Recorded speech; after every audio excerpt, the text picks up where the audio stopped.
কথা দেখিবলৈ পাইছো যে বীৰ লাচিত দাসসমূহ বহুতো আমাৰ সৈনিকক ইতিমধ্যে আটক কৰি পিনে ডিব্ৰুগড় জেল হাজতলৈ প্ৰেৰণ কৰিছে।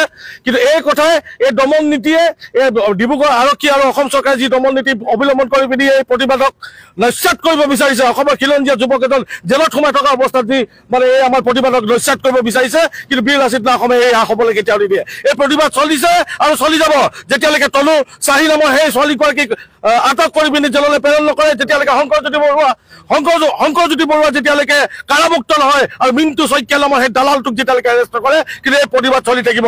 বীৰ লাচিত দাসৰ বজিয়াৰ পৰা এই কথা আমি স্পষ্টকে বাৰম্বাৰ কৈ আহিছো, আকৌ কৈছো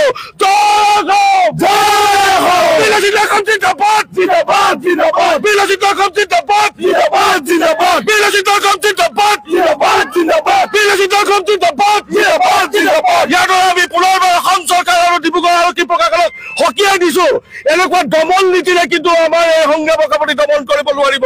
অসমীয়া খিলঞ্জীয়া ল'ৰা এটাক জেলত যেনেকে আপোনালোকে অন্যায়ভাৱে ভৰাই থৈছে, এই কথা কিন্তু আমি সহ্য নকৰিম। এই সংগ্ৰাম চলিছে, চলিব আৰু চলিব।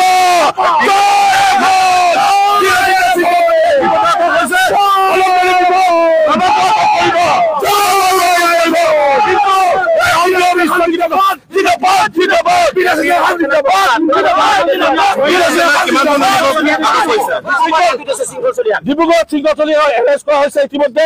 অলপ দেৰি পিছত হয়তো আমাক জেল হাজতলৈ প্ৰেৰণ কৰিব। কিন্তু অসমৰ ৰাইজক আমি কৈ থৈ যাওঁ, বীৰ লাচিত দাসে কেতিয়াও পিঠি দেখুৱাই সংগ্ৰাম কৰা নাই, সদায় বুকু পাতি সংগ্ৰাম কৰিছে আৰু বুকু পাতিয়ে সংগ্ৰাম কৰিব। এই শংকৰজ্যোতি বৰুৱা যিদিনাখনিলৈকে জেল হাজতৰ পৰা মুক্তি নাপায়, তনুশ্ৰী নামেৰে ছোৱালীজনীক যেতিয়ালৈকে আটক কৰি ডিব্ৰুগড়লৈকে নপঠিয়াই, তেতিয়ালৈকে কিন্তু এই সংগ্ৰাম স্থগিত নহয়। অসমৰ প্ৰতিখন জিলাত, প্ৰতিখন আঞ্চলিকত, প্ৰতিখন চহৰতে প্ৰতিবাদ হ'ব। এই প্ৰতিবাদ আৰু তীব্ৰ হ'ব আৰু ভয়ংকৰ হ'ব। ছোৱালী এটা মন্তব্যৰ কাৰণে বন্ধ হৈ গ'ল। আপোনালোকৰ এই কথাটোত আৰক্ষীয়ে বিভিন্ন ব্যৱস্থা ল'ব পাৰিলেহেঁতেন, ছোৱালীগৰাকীক আকৌ কিবা এটা কৰিব পাৰিলে, চিম্বলিক একো কৰা নাই। এগৰাকী ছোৱালীক চেল্টাৰ দিবৰ বাবে ইমান আৰক্ষী কিয় উঠি পৰি লাগিছে? এয়া অবৈধ প্ৰেম, এয়া বহিৰাগত লগত অসম চৰকাৰ আৰু ডিব্ৰুগড় আৰক্ষী প্ৰশাসনৰ অবৈধ প্ৰেম। অবৈধ প্ৰেমৰ চেকা গাৰ পৰা অতি সোনকালে আঁতৰি নাযায়। গতিকে সেই ছোৱালীজনীক চেল্টাৰ দিবৰ কাৰণে, সেই ছোৱালীজনীক সুৰক্ষা প্ৰদান কৰিবৰ কাৰণে আজি অসম চৰকাৰ উঠি পৰি লাগিছে।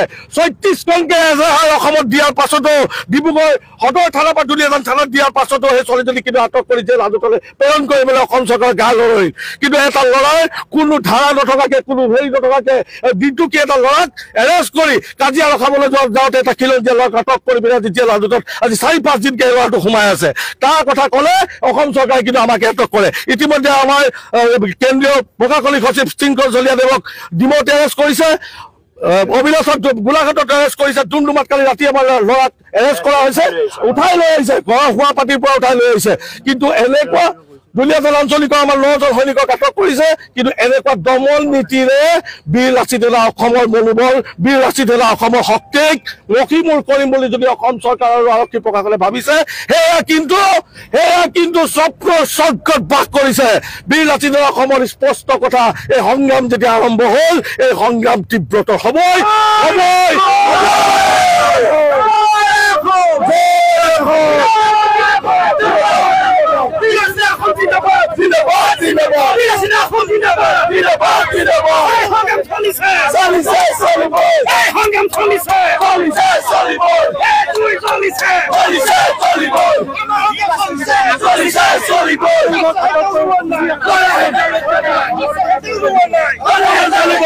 বীৰ লাচিত অসমৰ এজন নহয়, দুজন নহয়, অনেক সৈনিক আছে। বহুতো ল'ৰা দুলীয়াজানৰ অভিমুখে ইতিমধ্যে আহি আছে। অসম চৰকাৰৰ জেলত জেগা নাইকিয়া হৈ যাব, নাইকিয়া হৈ যাব।